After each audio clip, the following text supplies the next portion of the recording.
I've been a surf lifesaver since 1965.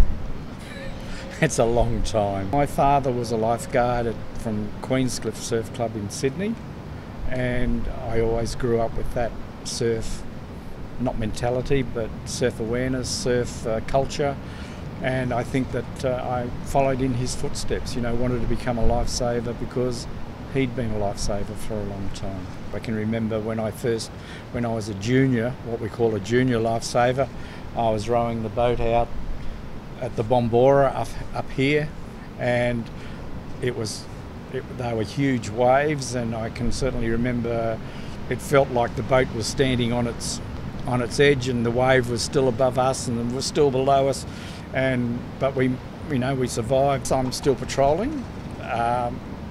My current proficiency runs out at the 31st of December this year, and I'm tossing up as to whether I'll renew it, just because I've just got so many things on my plate when it comes to the surf club and the things that we got to do, even the paperwork that we have to do.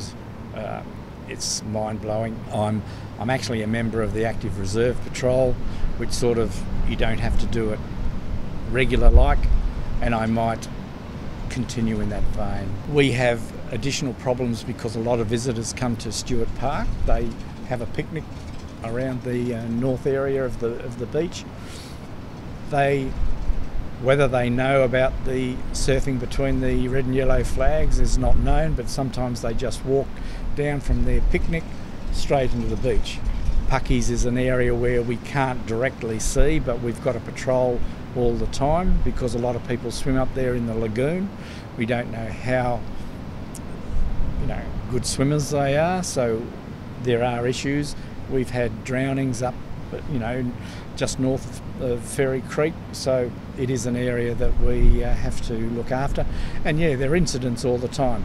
Even on the beach, people will just walk into the surf outside the red and yellow flags, and we try and explain to them as to why we can't keep an eye on them if they're going into the surf. If you're on patrol, you all can't go out there, depending on the numbers of who's put the hand up. But yeah, the patrol captain tends to sort of say, well, okay, you're the look. If there is an incident, you take the board, you take the rescue tube, you take you just swim out and see what happens.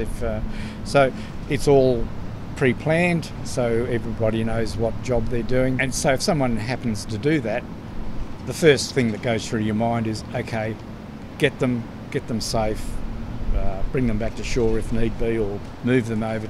If you can get them and drag them over to the flagged area, that's good. It's when you get back to the beach you sort of say, God, how lucky were they, or why couldn't they have gone into the surf in the right spot, or whatever the case may be.